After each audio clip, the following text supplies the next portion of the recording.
I think that people assume too readily that we are on the path to democracy, that we're democratizing at a very, very fast rate. It's nothing like that at all. If anybody takes the trouble to read the Constitution, they will be able to understand why we cannot become a genuine democratic society with such a constitution in place. Amid all the positive developments that we've seen in the last couple of years in your country, there are also some very troubling ones, and I'm thinking particularly of this wave of ethnic violence that has targeted Burma's Muslim community. What is your view of what's been happening there? Some people are calling it ethnic cleansing. No, it's not ethnic cleansing.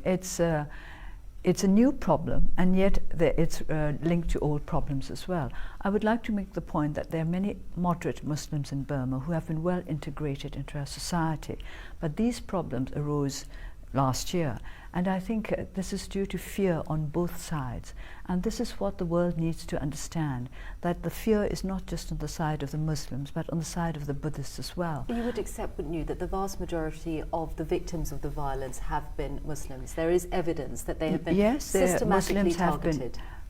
Muslims have been targeted, but also Buddhists have been subjected to violence, but there's fear on both sides, and this is what is leading to all these troubles. And we would like the world to understand that the reaction of the Buddhists is also based on fear. I think will accept that there's a perception that Muslim power, global Muslim power, is very great. And certainly that is the perception in many parts of the world and in our country too. So this is fear. About fear on both sides, you would accept though that the scale of the suffering is not equal on both sides. There are something like 140,000 Burmese Muslims displaced from their homes and living in camps. They're the ones who are bearing the brunt of this violence. I think there are many Buddhists who have also left the country for various reasons, and there are many Buddhists who are in refugee camps for various reasons. You will find them in Thailand, very many of them, and you will find them scattered all over the world.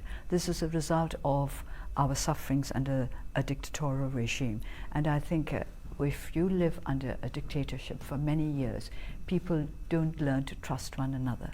A dictatorship generates a climate of distrust. But people have to take responsibility for their actions. Of course, this is what the government has to do, to make sure that there's accountability.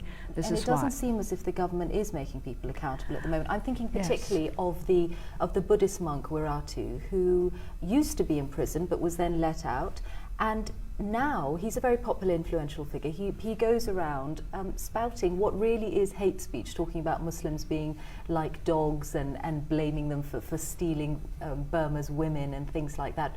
Do you condemn that kind of hate speech?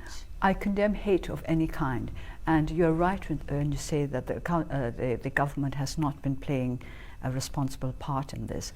And I would very much like to urge you and others to ask the government what their policy is and what they're trying to do, or what they're doing or not doing to improve the situation. We have said from the very beginning that rule of law is essential, it's imperative, because before people can sit down and sort out the differences, they have to feel safe. And if they think that they're going to be killed in their beds, they're not going to talk about harmony or learning to understand one another. So I would say that instead of asking us, the members of the opposition, what we feel about it, what we intend to do about it, because you must see that we are not in a position to do the sort of things that a government must do. You should ask the present government of Burma what their policy is, how they are going about this problem, how they intend to deal with it.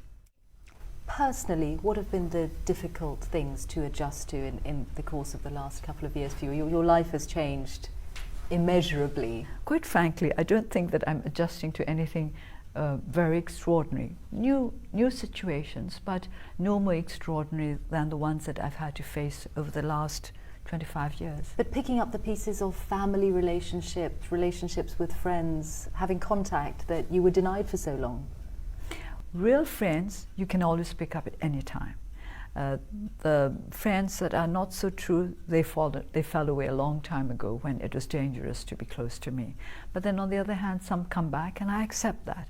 I accept that you can't expect people to be outspoken or brave all the time.